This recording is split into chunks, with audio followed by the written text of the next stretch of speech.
While many of you are calling in from across Canada, and I noted in the RSVPs that we have people right across from Victoria to Halifax, and I think we even have some from outside Canada, so welcome to you as well. But I'd like to begin today's session by acknowledging the land where we live and work and recognizing our responsibilities and relationships where we are. As we're meeting and connecting virtually today, I would encourage you to acknowledge the place that you occupy. I acknowledge that I am, and Maitri is, on the traditional territory of many nations, including the Mississaugas of the Credit, the Anishinaabe, the Chippewa, and the Haudenosaunee and Wendat peoples, and is now home to many diverse First Nations, Inuit, and Métis peoples. We also acknowledge that Toronto is covered by Treaty 13 with the Mississaugas of the Credit. This territory is also covered by the Dish with One Spoon Wampum Belt Covenant, which is an agreement between the Haudenosaunee and the Ojibwe and allied nations to peaceably share and care for the lands and resources around the Great Lakes. So today's session, as we're entering year 3 of the pandemic, which no one imagined, our workplaces and how we work have profoundly changed. These have been challenging times, in particular for our mental health. How we respond as organizations and on a personal level will have a big impact on how we come out of this. In today's session, Katharine Coons will present her 5 good ideas on how to create a psychologically healthy and safe workplace. Katharine is the National Workplace Mental Health Specialist at CMHA National. She has over 10 years experience working in mental health and holds a Master of Science in Occupational Psychology, focusing her thesis on workplace well-being. She has worked in a variety of industries across Canada and the UK and brings a diverse understanding of employee and organizational needs.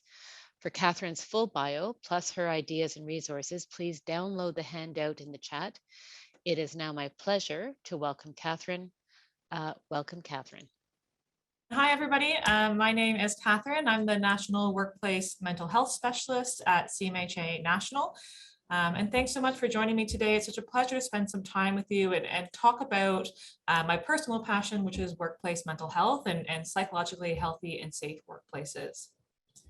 So like many who work in mental health, the reasons for pursuing this field and this career are inspired in part by my personal lived experience. Really from an early age, I understood the importance of taking care of your mental health and saw the impact that workplaces and organizations can have on an individual's mental health and mental illness specifically. Through my work at CMHA, I'm able to work with organizations and individuals to help support their mental health in the workplace through various trainings, workshops, and through our program called Not Myself Today, which I'll speak about later as well. Really, the complex nature of mental health challenges, and mental illness leave many organizations wondering how to support their employees, and especially in this hopefully post-pandemic world. According to the World Health Organization, the economic burden of mental illness is $51 billion per year. And on any given week, at least 500,000 Canadians will be unable to work due to a mental illness. And we spend most of our waking lives at our jobs, so it makes sense that our mental health challenges are going to show up in our work. We can't leave our mental health at 9 and pick it up at 5. It's really carried through everything that we do, including our daily working lives. Through the pandemic, we've seen an increase in awareness around workplace mental health, and organizations are really looking to take a more strategic and intentional approach to supporting their employees inside the workplace. And again, of course, mental health challenges in the workplace have always been there, but through the pandemic, we've really seen it being pushed into the limelight. And it's no longer considered a nice to have for organizations, but it's really a need to have as we move forward in this new world. There's also been lots of talk around what the future of work looks like and how to support employee mental health and psychological health and safety as we navigate, again, hopefully this post-pandemic world. Personally, I believe that the future of work is flexible. It's always changing, evolving, and growing, and it prioritizes employee mental health. There's an undeniable shift happening across the world from an employee perspective. Employees themselves everywhere are redefining what work means to them and redrawing their expectations of employers and of organizations. Supporting mental health and providing flexible working options are no longer exceptional. They're now really the imperative if an organization wants to remain competitive and support their employees. And so really all of that to say is that a workplace needs a mental health strategy. And a workplace mental health strategy isn't ping pong tables. It's not a snack bar. It really requires real and strategic considerations of policies and programs, of the benefits we offer to our employees, training options and opportunities, maybe flexible work arrangements and accommodations, all of which really underpin a psychologically healthy and safe work culture. So there really are many different approaches to creating a workplace mental health strategy, and creating psychologically healthy and safe work environments will vary from organization to organization and based on the industry. But today I'm really going to highlight 5 different ideas and kind of serve as a good place for us to start thinking about how we can make that shift within our organization.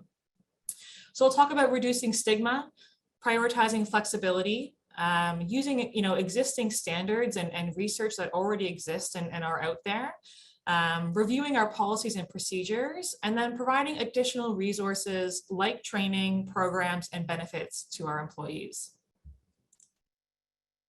So we'll first talk about reducing stigma. A real serious problem associated with mental health is the attitude or stigma attached to those who suffer from poor mental health or mental illness.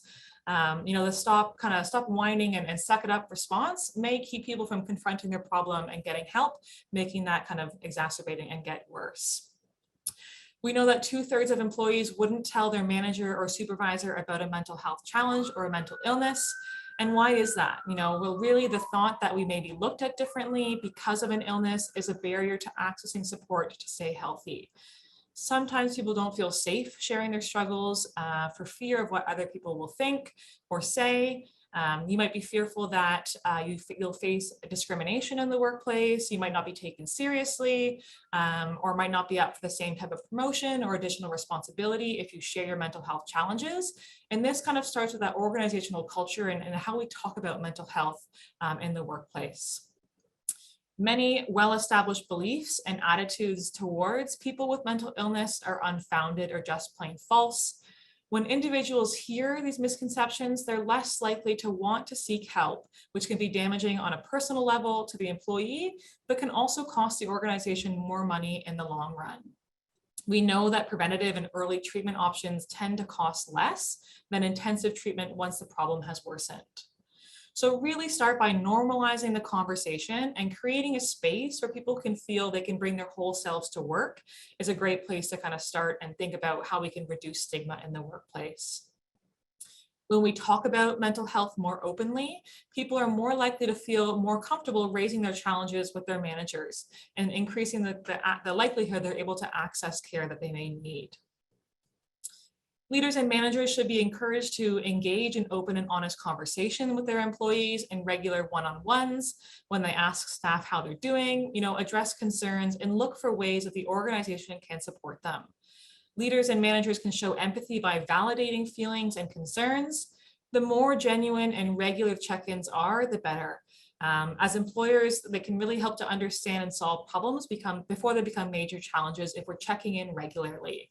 So especially in a virtual world, we need to be really intentional of taking the time to check in with how somebody's really doing, making sure we are reserving that time in our meetings, blocking that off, including that as an agenda item to make sure we're protecting the time to have our employees share what's really going on in their lives that are outside of our work kind of daily stresses. We also want to make sure we are using appropriate language. Really great way to reduce stigma is making sure that we are using inclusive and non-offensive language. The distinction between mental health and mental illness is a simple and kind of great place to start. So mental health is just like our physical health. We all have it to some degree. We need to maintain it and can often work to improve it, either on our own or with assistance. It's also part of our greater understanding of health, which includes mental health, physical health, and social health. So when we talk about mental health from this holistic view, we're really talking about our emotions, our thoughts and feelings, our ability to solve problems and overcome difficulties, our social connections, and our understanding of the world around us.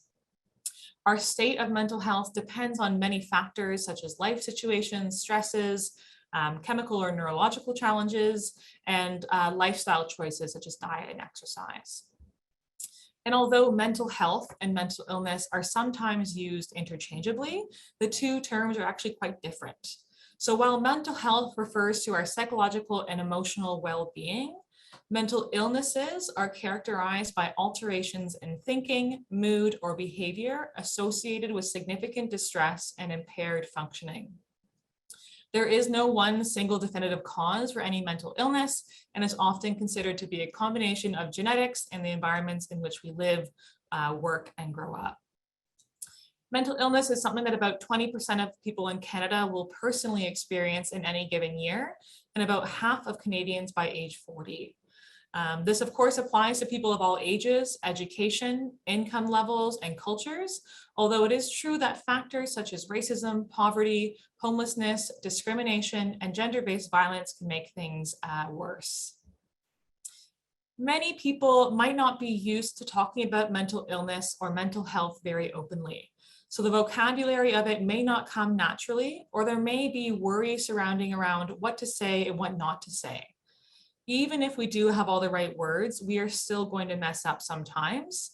So this is where it's really important in those moments to practice apologizing and holding yourself accountable, reacting non-defensively when others correct you. Our language is always evolving. You know, maybe words that were acceptable 5-10 years ago are no longer deemed appropriate. And the same as maybe things we are saying today that we accept as being appropriate, in 5 years we learn actually no longer are they inclusive. So the point isn't to be 100% all the time. The point is to be committed to learning, and especially as leaders and managers, really correcting yourself and holding yourself accountable if you say something you didn't mean to say. So we'll talk about some examples and some small changes we can make when we talk about mental illness and mental health in the workplace. So firstly, we want to use person-first language. So when we're referring to somebody with a mental health concern, this means avoiding labels like bipolar or schizophrenic. Instead, we want to refer to the person first and their health condition second. So instead of saying she is mentally ill, you would say she has a mental illness or she is living with a mental illness. A common stereotype that you may hear is that people with mental illnesses are lazy, unproductive, or unmotivated. Of course, this is not the case, and it's more helpful to reframe our thinking and understanding to help to highlight people's efforts to remain productive. So for example, it wouldn't be fair for you to get upset with somebody for walking slowly, for having a broken leg, so it shouldn't be appropriate to describe somebody with depression as lazy either. Again, more helpful to reframe thinking to highlight their efforts to remain productive and contributing. So that's saying, you know, he can barely get his work done, and changing that to he is still coming to work despite his poor health. We also want to make sure we are reserving words that describe mental illness for their intended use. So say how you really feel without using a mental illness to label it, unless of course you are talking about an illness specifically. So instead of saying, you know, I'm so depressed today, really using a word to describe the actual emotion and say that you're feeling unhappy or down. For example, another one, sometimes people will say, oh, I'm so OCD about my workspace. I'm so OCD about the notifications on my phone. We really want to change the words to describe how they're really feeling instead of using an illness to label it. Of course, you know, feeling like you like to feel decluttered and like a clean workspace is different than symptoms of OCD. So we really want to respect that and be inclusive in our language. Ultimately, we want to avoid making assumptions and give employees the space to share what they need. If an employee shares with you that they are struggling, you know, thank them for sharing with you, ask them if there's something you can do to support them, and then offer to share the resources that you may have available to you internally. And then making sure that we are checking back in, you know, booking that time in our calendars, reserving that space, making sure that we're clearly communicating what that check-in looks like, what the expectation is of our employees, and then protecting that time. It's so important to make sure we are being respectful of our employees' time and making sure we are still holding space for that as well. My second good idea is to prioritize flexibility. So really, you know, productivity has kind of gone through has come through a different lens through the pandemic. And productivity is really not defined by where and when we work, but rather how and why. We are seeing a huge transformation in how people like to work and what it means to work for them. So for many, remote work has dramatically improved their quality of life, allowing better work-life balance, more time for relationships, and increased productivity. On the other hand, some people have missed in-person interaction and are really clamoring to kind of get back into the office or into the workspace. So the wants and needs of your workforce and of your employees will vary, pretty much person to person. We need to remain flexible to those wants and needs and trust that our employees know what's best for them. Organizations that give their employees autonomy in their work environment are prioritizing their employees' mental health. Of course, remote work options are not available to every industry and job, so we'll have to consider what is available to our specific organization and work within those parameters. The workplace looks very different than it did 2 years ago, and it's shifting before our very eyes. If we want to stay competitive and attract the top talent, we have to remain flexible and agile when it comes to employee mental health. A one-size-fits-all approach just isn't going to work anymore, but there are some really great targeted solutions out there that will. And starting with employers empowering its employees, engaging them in these discussions and decision-making, really taking the time to consider our employees' perspective and their values and their wants and needs. Before we make any sort of decisions, before organizations even start to think about next steps for the future of their workforce, we really need to be making sure we are asking our staff what they are looking for, and even on an individual basis within each team. Then after that, organizations can consider creating a process that lets employees tell them what's best for them.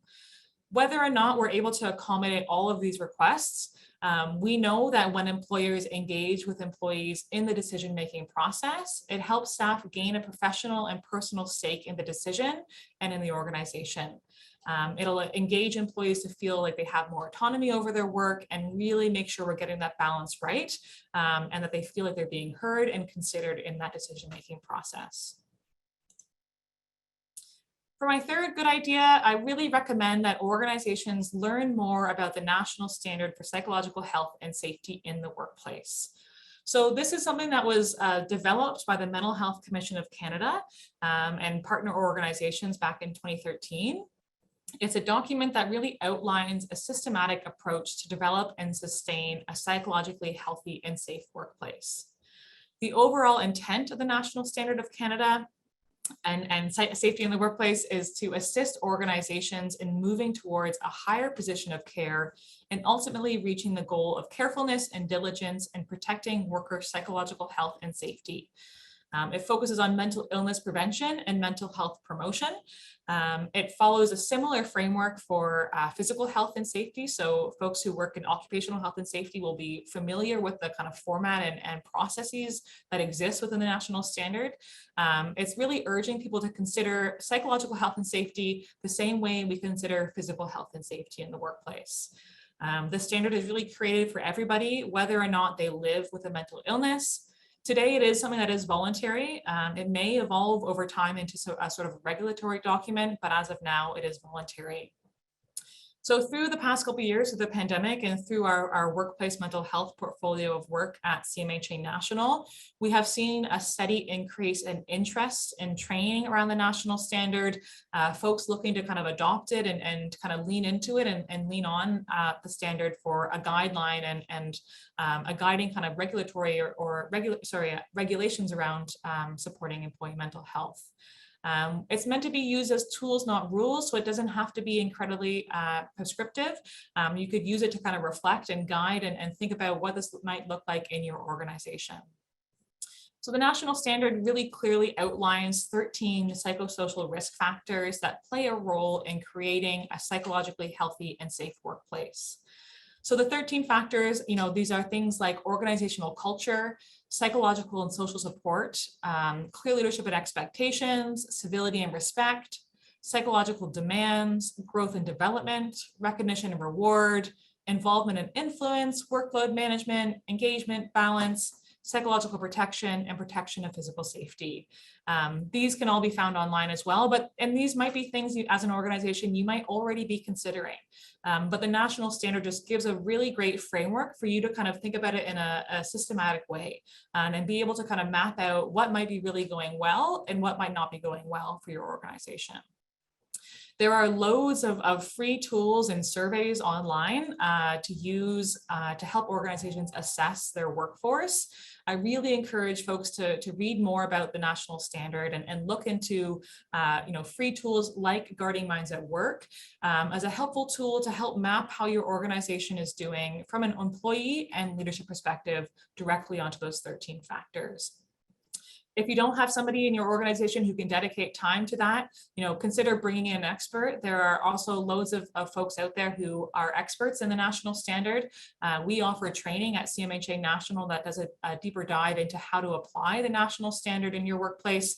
And there are tons of resources out there. So I encourage everyone to kind of think about looking into it and reading a bit more about the national standard is a good place to start, and providing a helpful framework to consider psychological health and safety in the workplace.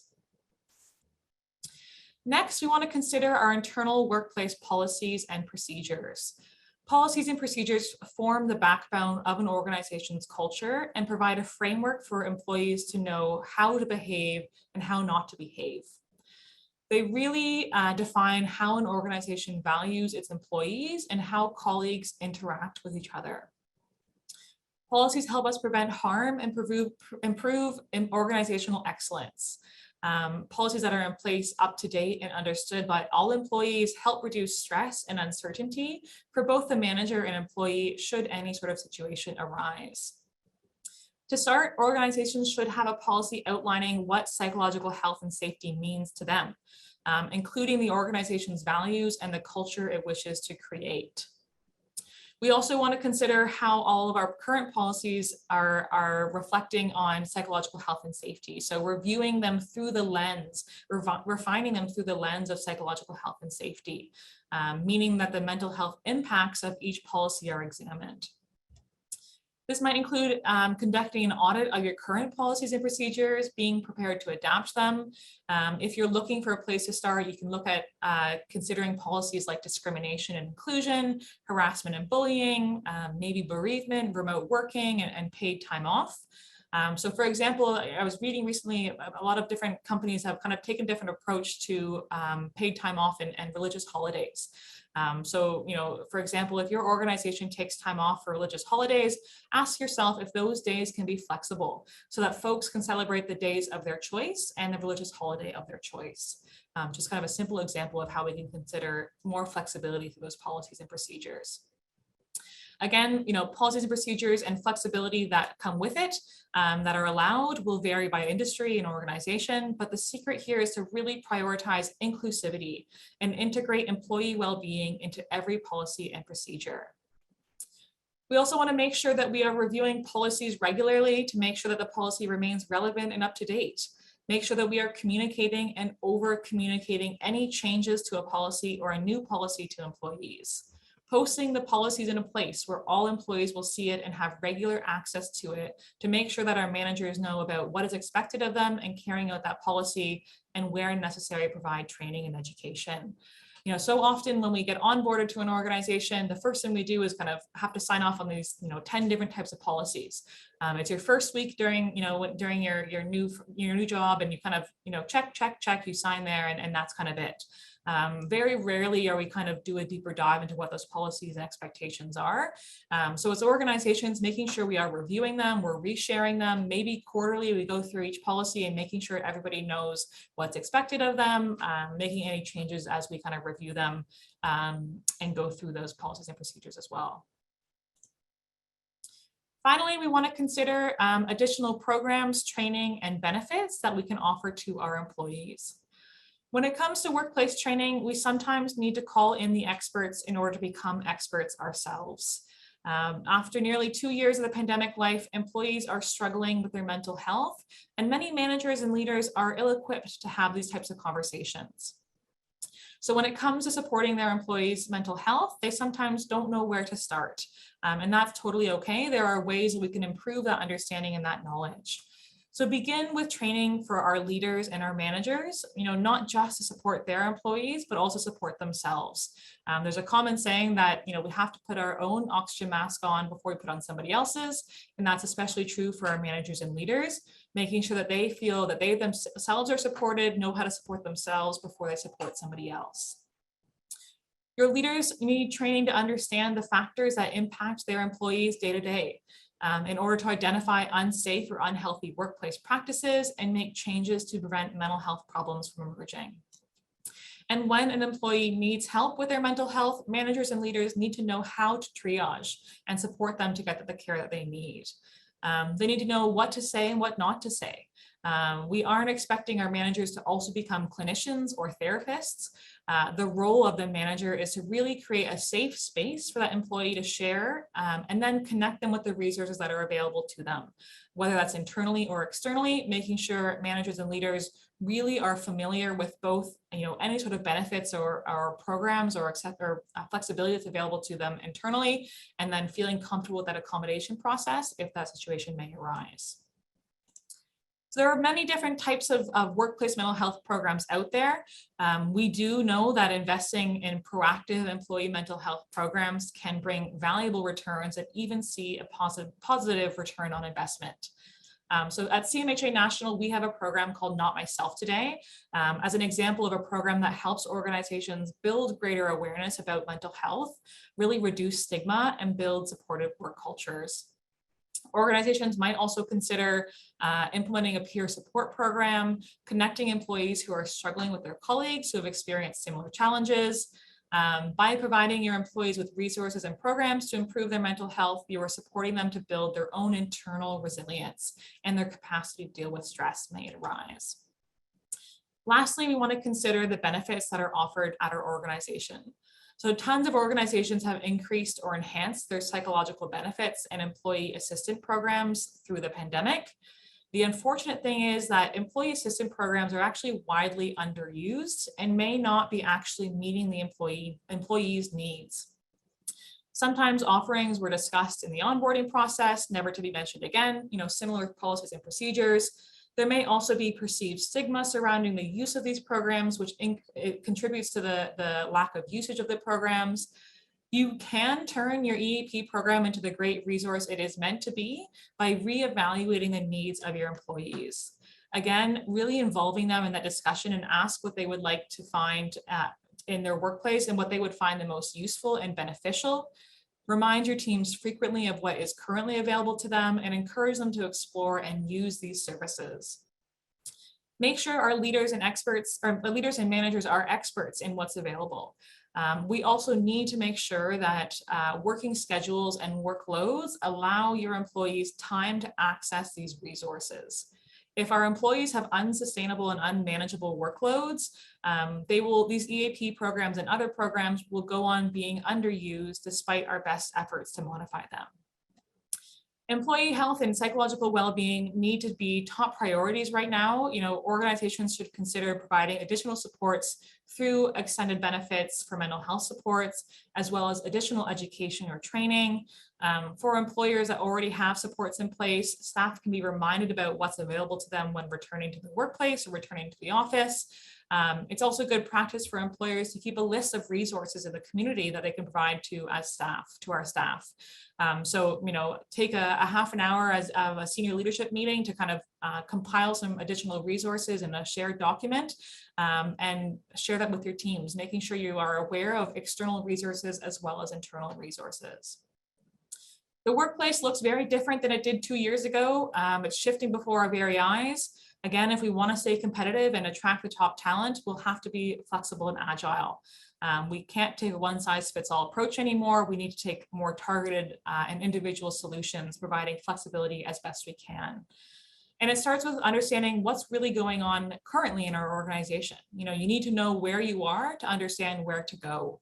How workplaces will look in the future depends on how well employers consider employee psychological health and safety. The first step will always be engaging employees in the process to open lines of communication and increase transparency. And organizations should ensure employees feel included and heard.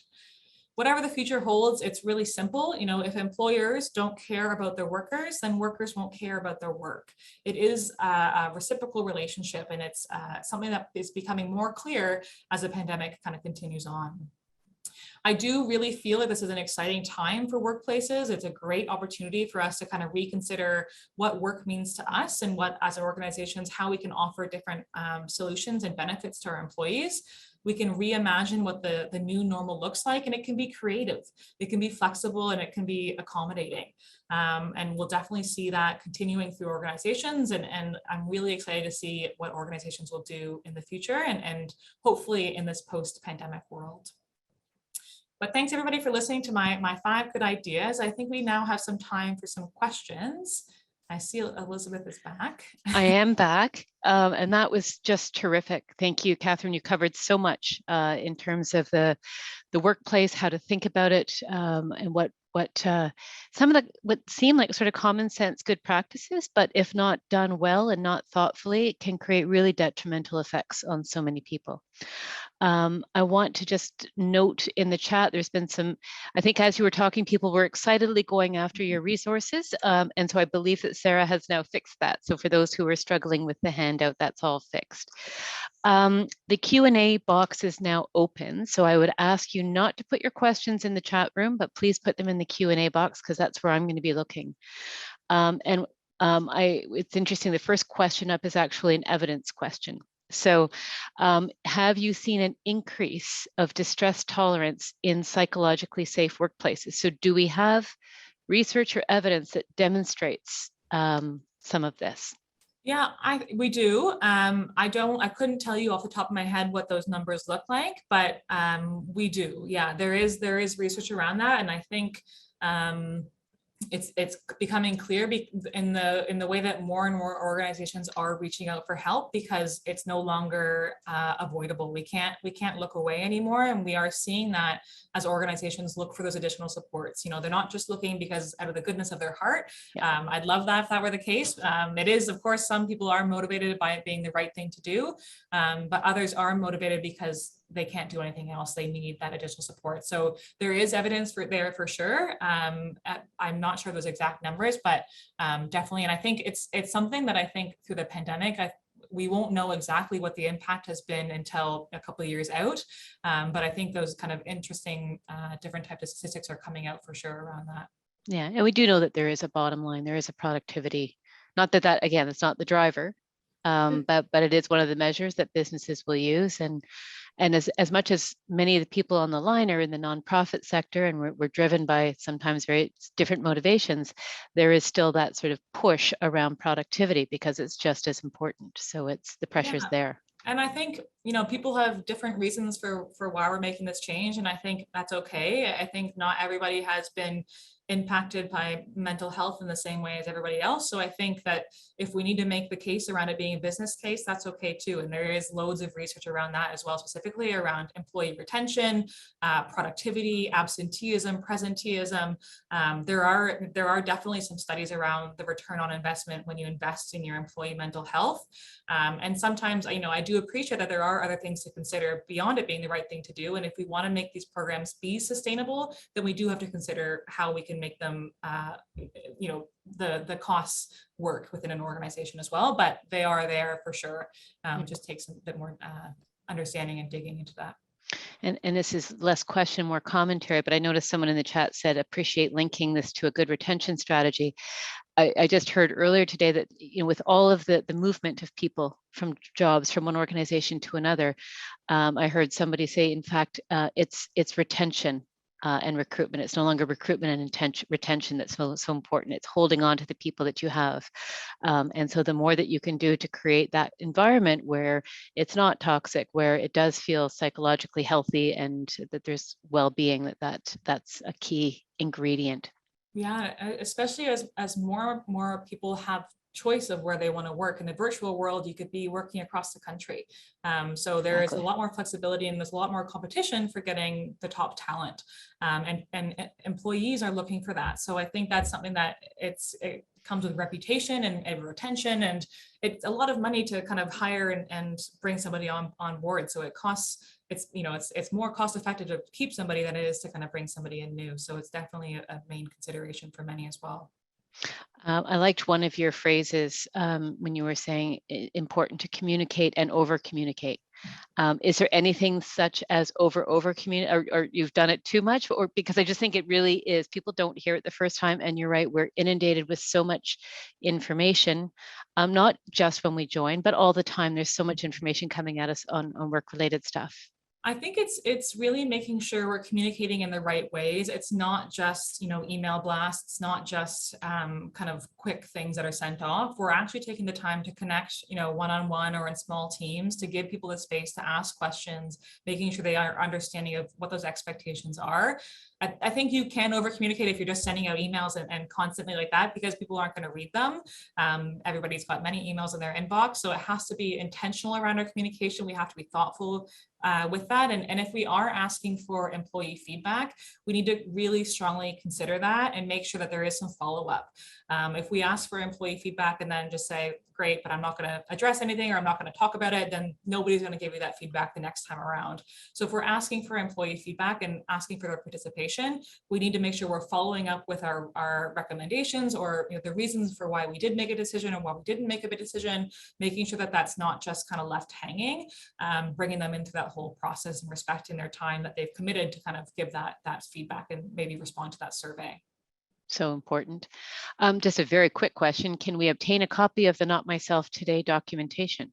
Yeah, I can definitely share that. Yeah, you can also quickly go to notmyselftoday.ca, I believe, or just search Not Myself Today on Google, and it'll give you all the information. If you're interested for your organization, I believe there's a contact form you can fill out, and then one of our representatives will reach out. But yeah, I can also share some more information around Not Myself Today, but it's a quick search if you just type it into Google as well to find more about it. Terrific.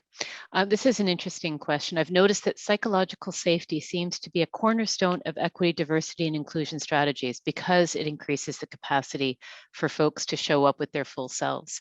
Has psychological safety often been crossed over with EDI initiatives? I think definitely. I think sometimes it's interesting where it lands in different organizations, and it depends on resources and it depends on infrastructure, and many different kind of factors will go into that. Definitely it's sometimes, I think it deserves its own call out, to be honest. I think it's of course related in the sense that it has impacts on those different initiatives and creating an inclusive workplace. I think we need to be thinking about it the same, considerations and attention we give to occupational health and safety and physical health and safety. We should be giving the same consideration to psychological health and safety. Sometimes I think we also overburden our DEI teams and other teams, our social committees and things like that, to also take on psych health and safety. It isn't something we do off the side of our desk. It is something we need to be really intentional about. It's not just kind of this, quick initiative we do. It's something that's really strategic and requires time and effort. It definitely has a crossover, and I think those two teams definitely work quite closely together and have similar goals in their programs and initiatives. But it really depends on the organization on where it kind of sits, I'd say. Yeah, great. Sort of related, but it's different. Are there sector-wide resources that nonprofits should know about for employees and or leaders? Shared resources will help organizations that are working with limited funding, nonprofit reality. And just a big thank you to you, because this is so educational and insightful. But what are the resources and what can we do on a limited budget? Yeah, so a lot of these resources are free. So the national standard is a free document. There's I mentioned the Guardian Minds at Work survey, that's also free. There's free websites that have a lot of free education. The Canadian Centre for Occupational Health and Safety has a lot of really great information around psychological health and safety. A lot of the resources out there are free to begin with. That being said, you'll have to have some internal capacity to kind of drive that initiative. But I would say, start by looking at those Guardian Minds at Work free resources. There's a website called Workplace Strategies for Mental Health. They share a lot of really great free resources as well. I think it was initially put on by Canada Life. I think honestly, if you took some time to kind of start that Google search and look for some resources, you'll find that a lot of the stuff is free. Training and things like that does come more, of course, at a cost, but there are also free webinars and things you can join to look out for to make sure you're kind of staying up to date with that as well. But there is a ton of free stuff out there for sure. This is an interesting question, and I think it's an important one. Must we identify the medical diagnosis of our mental health conditions with the employer, with HR? Do we have to? No, you do not. And it's the employer does not have a right to know the actual diagnosis.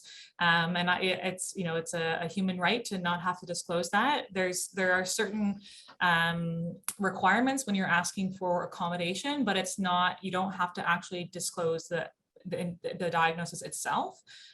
More just disclosing what accommodation you would need and justify why you would need that with a doctor's note and things like that, but you do not have to disclose the diagnosis itself. And I actually, strongly advocate for leaders and managers that ultimately the diagnosis isn't really important to our managers and leaders. The important thing to know is our employee struggling? Yes or no? How can I support them? It's not really that critical for us to really know a specific diagnosis. And ultimately, unless you're an expert in mental illness and mental health challenges, it's not, you're not going to be in a better position to serve them if you know what the title is or not. And that's also to say that, you can also still have mental health challenges without having diagnosis. So I think I think we don't, sometimes I think we need to be more clear around that and have more education around the fact that in a workplace, you do not need to disclose your specific mental illness diagnosis itself. Right. As all of us are experiencing the transition of workplaces and it's hybrid and it's sometimes at home and people, I think it creates a tremendous amount of anxiety. What's it going to be like? And what's it going to be like? Is this permanent? Is it going to change again? And I mean, the amount of change and lack of certainty over the last 2 years has been profound, because for most people, work was pretty much a very predictable set of circumstances. And now it's a kind of a constant flux of, I think we're going to try this, we're going to do that. Are there guidelines? Is it better for us to come out hard and fast and say, this is the way it's going to be? Or does that actually trigger more anxiety? Do you have some best practice advice on that front?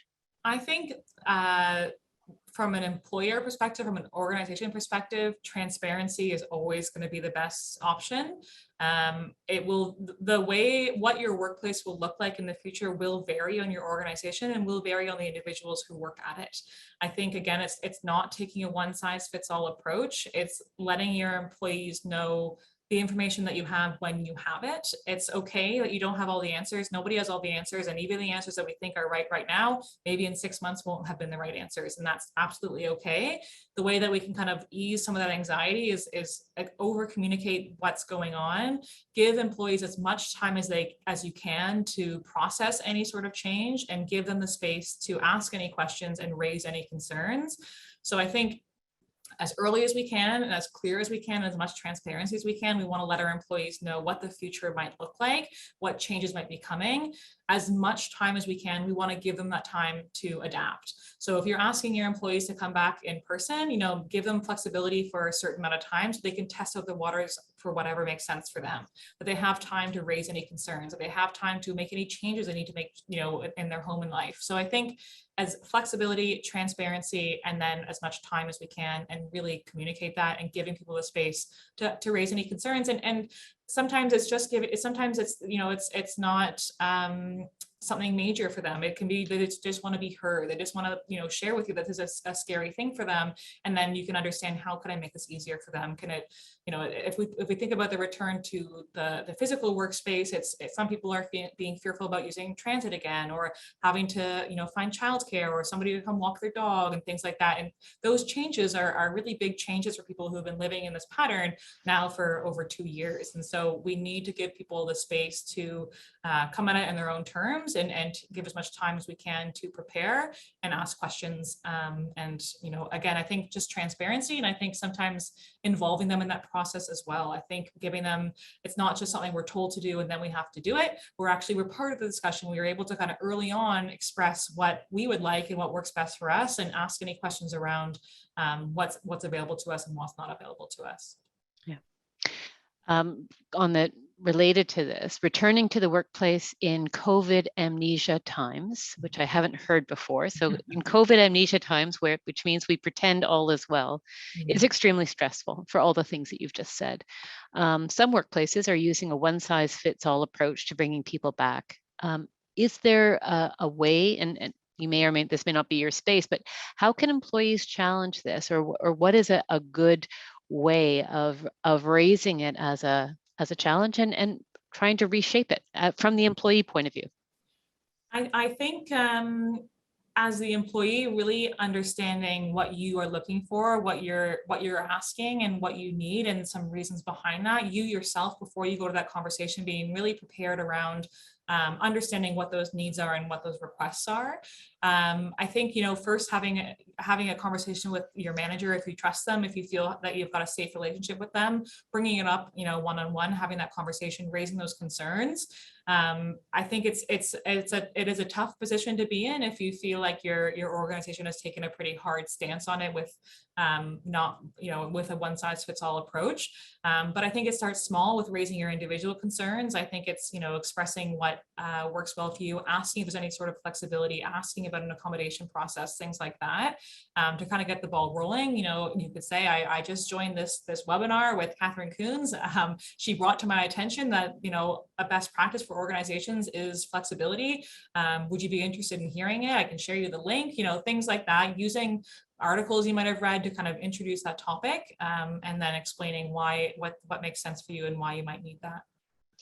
So that's employee to employer. This next question is really about employee to employee. What resources would you suggest to encourage establishing psychological safety between or among employees in the workplace? While leadership can set a direction and encourage resources, on a day-to-day, if an employee doesn't feel psychologically safe within their team environment among their colleagues, this can also be a key challenge. And that's an important dynamic, I think, for us to consider. Totally.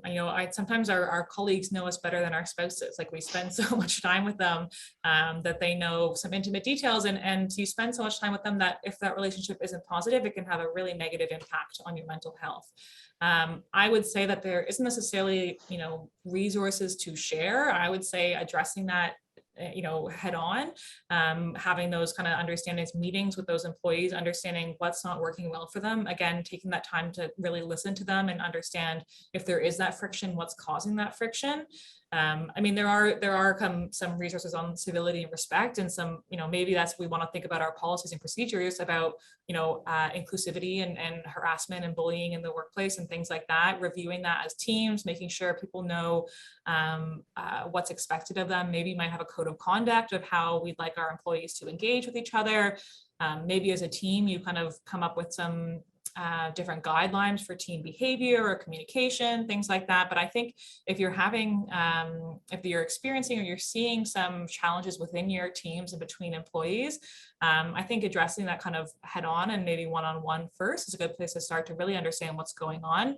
Sometimes we make assumptions on what we think might be going on, and we kind of interpret it ourselves, but really taking the time to express, understand and let people express, and then kind of triage it there after that.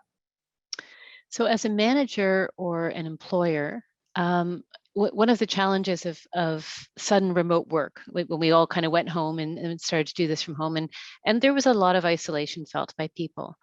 And so, I'm hearing from you that the proactive approaches are the good ones, where we sort of get in front and normalize the conversation, remove the stigma and all of that. If you have concerns about someone who's not in front of you, who's at home, is there such a thing as overreach from the point of view of the employer? Like, does there, at a certain point, if the person doesn't want to come forward, you just simply let it be? Yes, that's a great question. One I receive frequently around is, what are those boundaries? What, legally, what can I say? What can't I say? I don't want to overstep. I don't want to make people feel like I'm making assumptions. And that's the thing, especially in a virtual world, you see me shoulders up and you see me for, an hour a day, maybe. So we don't really know, we don't have the same sort of social cues as we would if we are in person. So you're right. The proactive approach is always great, is making sure we are checking in, we're asking how people are doing. I think, if you haven't built that relationship and you kind of want to ask somebody how they're doing, you could say on a scale of 1 to 10, how do you feel? If somebody every day or every week says, oh, I'm a 4, I'm a 4, I'm a 4, you could say, oh, I've noticed that you've been, not great on the scale of 1 to 10. Is there something going on? If you haven't had that, you haven't had time to kind of build that up, I think, you can say, is everything okay? You really want to focus on performance related issues.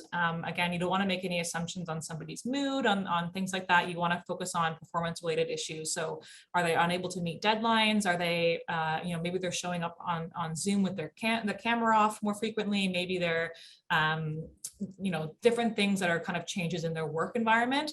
Less so, we don't want to make any assumptions and say, oh, you seemed sad or you seemed this, because we don't know. We don't really know. And we don't have that much information. So focusing on performance related issues as a way to kind of introduce that topic, and just asking somebody how they're doing, reminding them of resources that are available. You're right. If somebody says, I'm okay, I don't need those resources. I don't need your help right now.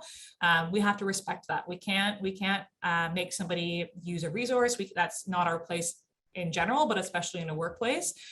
So all we can do as managers and leaders is let somebody know we are there. There are resources available, and that your door is always open, or your Zoom is always open if you need to have a conversation, because we don't want to overstep and assume and infringe on somebody's human rights.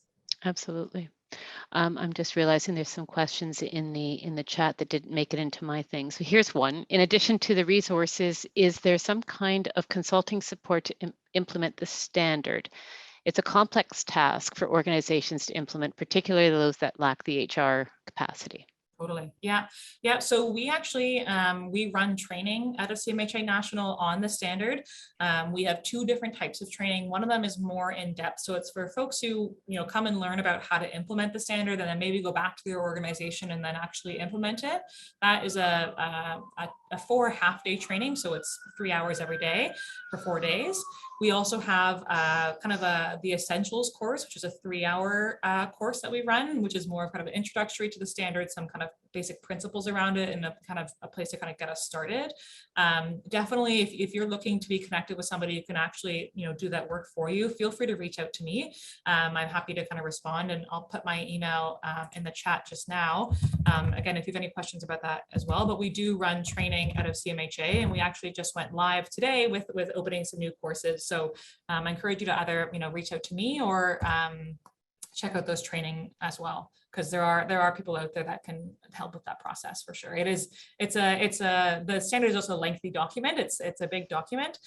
So it is helpful to have some guidance around that for sure. And fairly technical, I imagine. Yeah, it is. Yeah. So there's a question on, it's a bit of what you touched on with the bullying question, but do you have advice on how to manage return to work with employees that are ganging up on managers in a unionized context? Ooh, that is a tricky one. Yeah, I think you're going to want to follow your policies and procedures. You probably will want to connect with HR and flag that. I think it's hard to know what that actual situation is and what we mean by kind of ganging up on your manager. I think assessing what's going on. I think connecting with your HR and connecting with somebody who can support you through that process, and so that you don't, if you yourself with a manager and you feel like you are being ganged up on, talk to somebody who you feel safe with in the organization to understand and get some support, and then ultimately find some policies and procedures around outlining what to do. I think it'll depend on what's really happening and what the context is of that kind of disagreement or that kind of challenging behavior. I think addressing it kind of one-on-one as well, as opposed to kind of a group format, is always better, and kind of reasoning, because I think sometimes there might be some different motives for why somebody might be disagreeing, or there might be something else going on with those employees. So kind of approaching it one-on-one is always kind of the best approach to start with. Yeah, de-escalate. De-escalate, yeah.